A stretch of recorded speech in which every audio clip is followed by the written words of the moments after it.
저희 회사가 미용실만 있는 건 아니고 미용실이랑 제품 회사 그리고 아카데미까지 이렇게 다 하고 있거든요. 그렇게 해서 총 그러면 한 두 자릿수?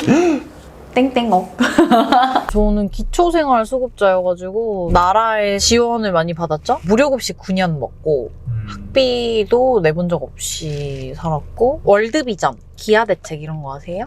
네네. 네, 거기에서 저는 한 달에 5만 원씩 이렇게 후원 받았었거든요. 여기가 이제 회사. 지금 다 일을 하고 있어가지고. 네, 열심히 일하고 계시네요. 네, 맞아요. 저기 끝에 이제 제 자리입니다. 네. 그럼 직원 총 몇 분이세요? 직원은 한 60명 정도 됩니다. 안녕하세요. 안녕하세요. 안녕하세요. 들어오세요. 와, 여기 집 너무 좋은데요? 비서실장님. 우리 비서실장님. 저희가 이렇게 집에서 일할 때도 있어가지고 잠깐 이렇게 일을 하고 있었어요. 자기소개 한번 부탁드리겠습니다, 대표님. 안녕하세요. 저는 비주얼 살롱 이유경이라고 합니다. 비주얼 살롱은 어떤 회사인가요? 비주얼 살롱은 미용실이에요. 미용실 8개. 8개요? 엄청 많이 갖고 계시네요. 열심히 하고 있습니다. 너무 어려 보이시는데 네. 혹시 대학생? 너무 감사합니다. 저는 92년생 35살이에요. 아, 진짜요? 네네. 매출은 그러면 어느 정도 되는지도 혹시나? 저희 회사가 미용실만 있는 건 아니고 미용실이랑 제품 회사 그리고 아카데미까지 이렇게 다 하고 있거든요. 그렇게 해서 총 그러면 한 두 자릿수? 땡땡억. 그래서 이런 좋은 아파트에 지금 한강뷰인데요? 여기는 서울숲 아이파크 리버포레. 돈을 정말 잘 벌으셨네요. 아닙니다. 근데 고양이는 같이 사세요? 맞아요. 고양이도 있어요. 아. 귀엽죠? 얘는 지금 몇 살인가요? 이 13살이에요. 제가 원룸 살 때부터 같이 살았어가지고 이 고양이가 저랑 모든 인생을 함께 했죠. 13년 같이 살았거든요, 저랑. 제가 회사는 또 강남이고 강북에도 미용실이 또 있다 보니까 왔다 갔다 해야 되는데 딱 그 중간이 여기 성수거든요. 그래서 위치적으로 되게 좋은 것 같아요. 강북에 어디 지점이 있는 건가요, 지점이? 강북에는 지금 면목동에 2개랑 성수동에 하나랑 마곡 이렇게 있어요. 강남에는 이제 방배랑 신사. 그러면 미용업을 언제 시작하게 되신 건가요? 전 미용을 17살 때 시작을 했어요. 되게 빨리 시작했죠. 근데 미용에 뭔가 큰 뜻이 있어서 사실 시작한 건 아니었고 우연히 미용을 하게 됐는데 그거를 이제 18년 동안 계속 하게 된 거죠. 이게 좋은 집에 제가 왔는데 이게 물려받았거나 그런 건 아니죠? 그쵸. 저는 서울에 처음 왔을 때는 기숙사 생활을 하다가 고시원 독립하고 원룸 살다가 투룸 살다가 이렇게 발전해 온 거죠. 헤어 디자이너들은 사실 인센티브를 받다 보니까 자기가 매출을 하는 만큼 돈을 벌거든요. 그래서 저는 그때 쉬지 않고 일을 했어요. 주 7일. 왜 이렇게 열심히 하셨나요? 저는 기초생활수급자였거든요. 제가 유년 시절에. 그렇다 보니까 돈에 대한 결핍이 있었던 거죠. 돈이 없으면 불안하고. 그리고 빨리 막 집도 사고 싶고 안정을 찾고 싶은 거죠. 그렇다 보니까 좀 쉬지 않았던 것 같아요. 주 7일을 몇 년째 했었던 건가요, 그러면? 좀 지금도 계속 안 쉬고 일을 해요. 18년 됐어요. 잠깐 이제 뭐 휴가 가거나 이럴 때도 있었지만 거의 이제 베이스는 저는 주 5일, 주 6일 이렇게 해본 적이 잘 없고 웬만하면 거의 다 주 7일로 일을 했어요. 디자이너 때 남들보다 좀 잘할 수 있었던 비결이 있나요? 아무래도 저는 또 결핍이 있다 보니까 헝그리 정신이 있는 거죠. 그러니까 서비스도 더 좋게 나갔던 것 같고 손님한테도 더 집착스럽게 잘해주고 보통 미용실이 9시에 마감이잖아요. 9시에 손님이 와도 저는 받았어요. 9시에 손님이 왔는데 약속이 있어. 그러면 약속을 과감하게 포기.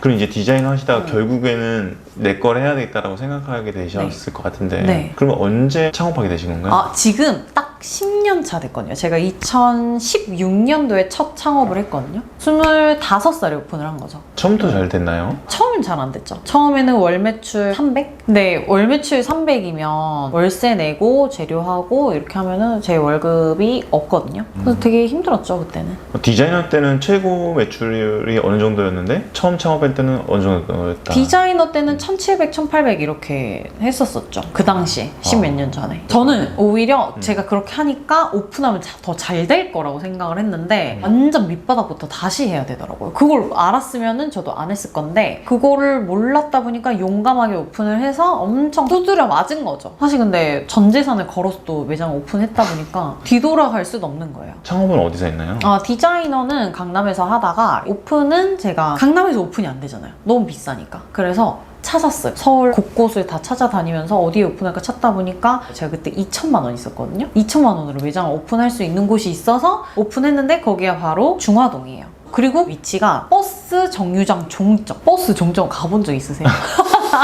다시 그냥 미용실 들어갈까 하는 생각도 했었고, 이거를 팔면 얼마 받을 수 있는지도 막 검색해보고 알아보고 그랬었죠. 근데 다시 마음을 다 잡고 할 수 있는 것부터 해보자 이렇게 해서 방법을 찾기 시작했죠. 마케팅에 대해서 되게 고민을 많이 했었어요. 근데 그런 걸 봤어요. 사람은 불안함을 없애면 돈을 그냥 확실하게 쓴다라는 걸 봤거든요. 불안함을 없앨 수 있는 요소가 뭐가 있을까? 확신을 줘야 되겠다 싶더라고요. 저는 그 확신을 환불 보장으로 주게 됐어요. 환불 보장을 해주는 미용실이 없잖아요. 되게 환불 보장을 해드린다 이런 멘트로 계속 블로그를 썼죠. 저는 인스타가 저를 먹여 살렸다고 얘기할 정도로 정말 저는 인스타 덕을 많이 봤거든요. 인스타가 아니었으면 거기 버스 정류장 종점 있는 미용실을 올 리가 없죠. 근데 이제 그렇게 마케팅이 되다 보니까 전국에서 손님이 오더라고요. 약간 언덕 위에 있었거든요. 여름에 땀을 이렇게 막 흘리시면서 오셨다니까요. 한 3개월에서 6개월 사이에 조금씩 이제 반응이 왔고, 나중에 이제 완전 자리 잡아서 제가 월 매출 2천까지 올렸거든요. 1인 샵에서. 그렇게 되기까지는 한 1년 정도 걸렸던 것 같아요. 내가 확실하게 잘할 수 있는 아이템을 찾아야 되고, 두 번째는 확신을 주는 마케팅이 좀 잘 먹혔던 것 같아요. 저는 그래서 지금도 어디 오픈하든 손님이 오게 할 자신이 있어요.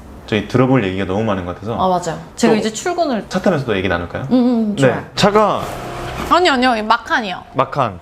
지금 어디로 가나요? 출근은 저기 언주로 강남으로 갑니다. 거기가 비주얼 살롱 본사인가요? 맞아요. 비주얼 살롱 본사. 어렸을 때 되게 힘들게 지냈다고 하셨는데 얼마나 어렵게 사신 건가요? 저는 기초생활 수급자여가지고 나라의 지원을 많이 받았죠. 무료급식 9년 먹고 학비도 내본 적 없이 살았고, 월드비전, 기아대책 이런 거 아세요?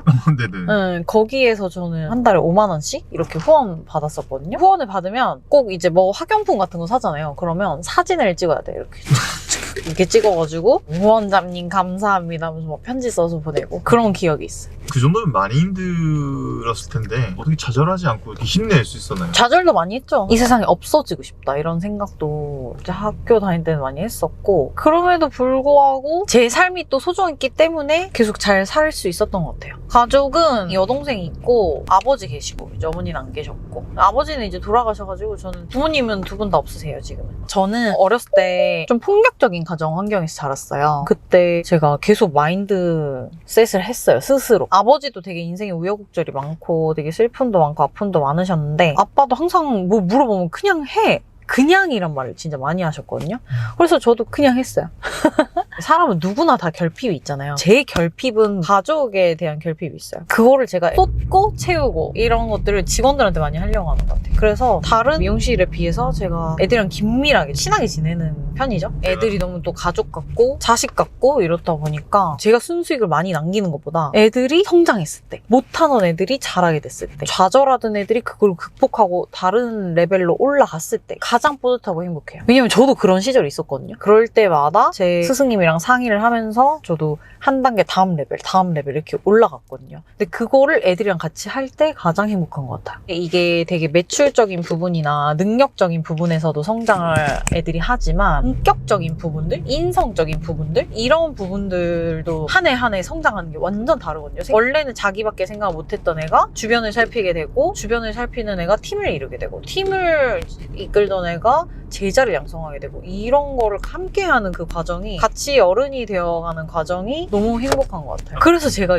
이런 데서만 자꾸 도파민이 나오니까 놀지 않는 거예요. 그리고 여기서 진짜 별별 일이 다 있어요. 별별 고통, 아픔, 배신, 놀라움, 기쁨 여기에서 다 채워지기 때문에 다른 데서 채울 필요가 없는 거죠. 이거 사업은 라이브라서 항상 계획대로 안 되고 맨날 사건 사고가 생기고, 저도 처음 사업할 때는 와, 이 고통이 언제 끝나지? 계속 이런 생각을 했었거든요. 근데 제가 요즘 깨달은 게 뭐냐면, 이 고통은 영원히 끝나지 않아요. 이걸 자꾸 고통이라고 인식하게 되면 인생이 암울한 거예요. 받아들여야 돼요. 왜냐면 내 감정이 곧 인생이거든요. 내가 자꾸 슬픈 감정을 느끼면 인생이 슬프게 흘러가고, 내가 자꾸 기쁜 감정을 느끼려고 하면 기쁘게 인생이 흘러가고, 내 성격이 예민하면 인생 자체가 예민하게 흘러가거든요.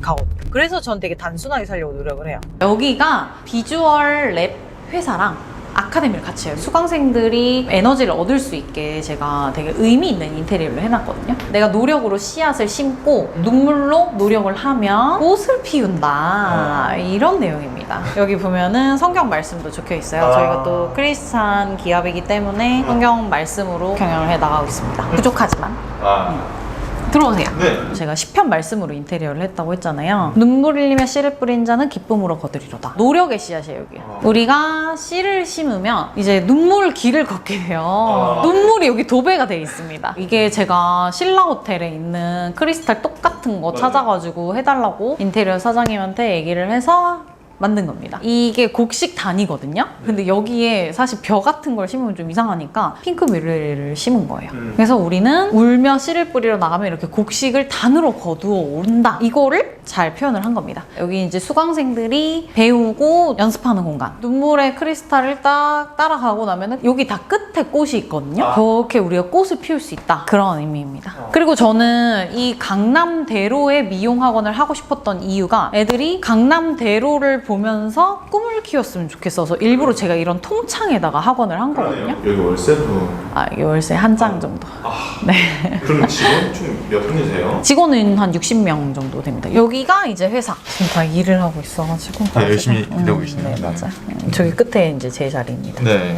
나도 1% 인간이 되고 싶다, 대표님처럼. 그런 분들께 좀 해주고 싶은 말씀이 있으실까요? 만약에 제 후배가 미용계에선 1%의 인재가 되고 싶어요 라고 얘기를 하면은 저는 구분된 인재가 되라고 얘기를 해주고 싶어요. 뭔가 구분되기 위해서는 뭘 구분할 건지를 찾아야 되겠죠. 그런데 요즘 친구들은 약간 태도가 조금 아쉬워요. 그래서 저는 그 부분만 채워줘도 1%가 될 수 있는 그릇에 많이 가까워진다고 생각을 하고, 두 번째, 구분된 인재가 되기 위해서는 포기하지 말아야 돼요. 몸이 힘들고 마음이 힘들다 보니까 자꾸 다른 탈출구를 찾는데 그 다른 탈출구도 사실 똑같아요. 도망쳤지만 낙원은 없었다. 계속 그냥 하던 일을 좀 꾸준하게 했으면 좋겠어요. 이 고통을 자꾸 피하려고 하는 것 자체가 어른의 자세가 아니거든요. 근데 1% 인재가 되려면 그 고통을 받아들이고 계속 이어나갈 수 있는 힘이 있으면 1%에 가까워지지 않을까 생각을 합니다. 아까 본질에 대해서 말씀하셨잖아요. 이 본질이 좋은 상품과 서비스를 만드는 방법이 있을까요? 미용업으로 제가 비교를 하자면 일단은 본질이 좋아야 되니까 정말 머리를 잘해야 되겠죠. 그 기술이 먼저 완성되지 않았는데 자꾸 마케팅으로 손님을 현혹시켜서 꼬시려고 하면 되게 밑빠진 독에 물 붓기라고 생각을 하거든요. 본질이 정확하게 완성이 된 후에 마케팅을 하면은 이게 시너지가 나는 거죠. 그래서 사업은 육각형을 골고루 채우는 게 되게 관건이라고 생각을 해요. 마케팅만 잘한다고 해서 사업이 성공하는 것도 아니고, 본질만 좋다고 성공하는 것도 아니고, 본질, CS, 마케팅, 비주얼 이런 것들이 다 갖춰져 있어야지 성공한다고 생각을 하거든요. 그래서 하나만 잘하는 친구들은 사업을 잘할 수가 없어요. 여러 방면들을 조금씩 다 컨트롤 잘할 수 있는 이런 지혜로운 사람들이 사업을 잘하는 거죠. 앞으로 또 미용실도 더 늘려가실 생각이신가요? 네, 미용실은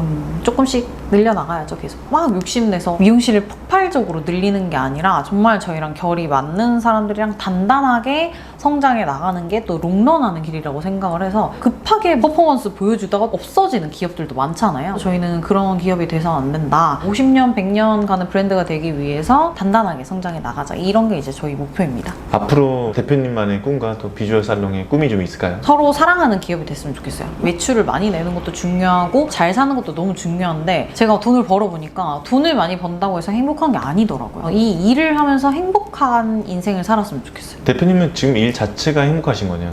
전 너무 행복하죠. 그래서 저처럼 행복하게 사는 친구들이 많아지고 그런 리더들이 많아지는 게 제 목표입니다. 제 성공을 나눠주고 싶어요. 제가 기초생활수급자에서부터 지금 여기까지 성장을 해왔잖아요. 이렇게 빨리 창업하고 빨리 리더가 되고 빨리 사업하는 게 되게 고통스러운 과정이긴 하지만 이 속에서 분명히 깨닫는 게 있고, 빨리 어른이 돼서 전 되게 좋았거든요. 이런 것들을 제자들한테 나눠주고 싶죠. 가르쳐주고 싶고. 마지막으로 첫 게스트인데 소감도 궁금하고 구독자분들한테 해주고 싶은 말씀이 있으실까요? 제가 오늘 첫 게스트로 출연하게 돼서 너무 감사드립니다. 불러주셔서 너무 감사드리고요. 제가 오늘 인터뷰하면서 다시 좀 초심으로 돌아갈 수 있는 계기가 됐던 것 같아요. 내가 초심에 어떤 생각을 했고, 사업을 처음 할 때 어떤 마음가짐으로 올라왔고, 내가 또 애들한테 얼마나 큰 비전을 보여주고 싶은지 이런 것들도 좀 생각하게 돼서 좋은 계기였던 것 같아요. 감사합니다.